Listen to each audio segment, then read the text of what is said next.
Thank you, Mr. Chairman. Mr. Secretary, thank you for being here. We are moving toward the 5th anniversary of the passage of Dodd-Frank. Many of us were here during those turbulent and troublesome some days, and we know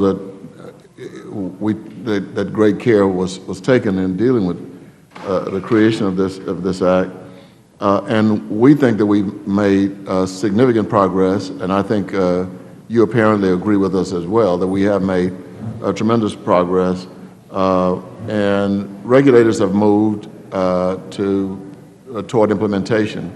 Some of the rulemaking I agree with. Some of it I've, along with my colleagues, have challenged. But overall, we made great progress. But when you think about Dodd-Frank as a whole, what do you think is the most significant thing left undone? What would you want to see right now completed so that we would have the full strength of Dodd-Frank at work preventing another collapse? That's a very good question.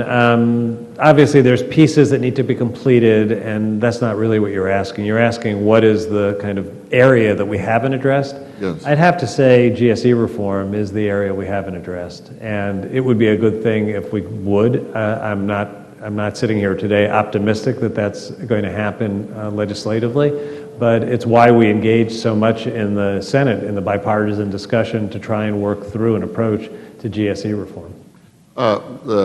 Mel Watt, who was a member of this committee, I mean, you mentioned the GSE reform, and Mel Watt, of course, is now over at Head of FHFA, and doing a great job. I think some of the work he's doing is going to help in some of the housing needs we have with money put into the Housing Trust Fund.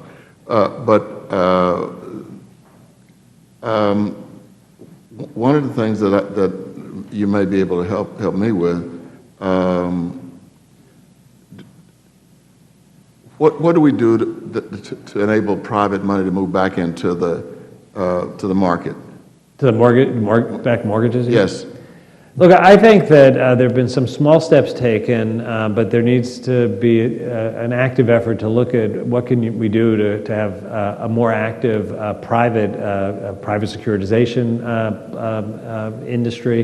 The notion that most mortgages are backed by either FHA or a GSE that's backed by the federal government is not a great place for the industry and that part of the market to be. Which is why I said GSE reform, which is a path towards a private, active private marketplace. But the experiments that I think have been useful have been things like putting first loss protection in place apart from the GSE.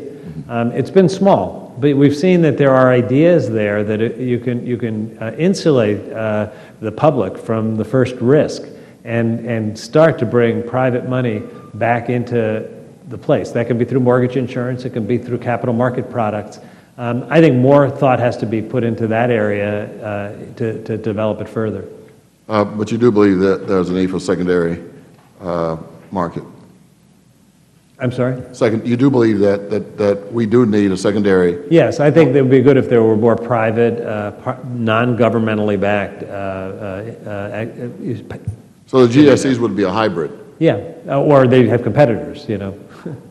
I think there's in this committee there's some suggestion from time to time that the GSEs are not even needed, and one of the things that I'm wondering about when some prefer that it be completely private, whether or not the private market, whether you believe the private market has an appetite to fully either take over or, in what I would prefer, re-enter the market.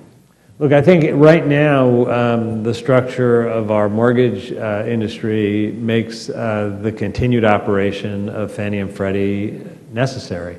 The idea behind GSE reform was to be able to chart a path where there'd be a different kind of marketplace in the future. So we live in the present. We live in a world with FHA and Fannie and Freddie, and we have to try to make that world better absent legislation.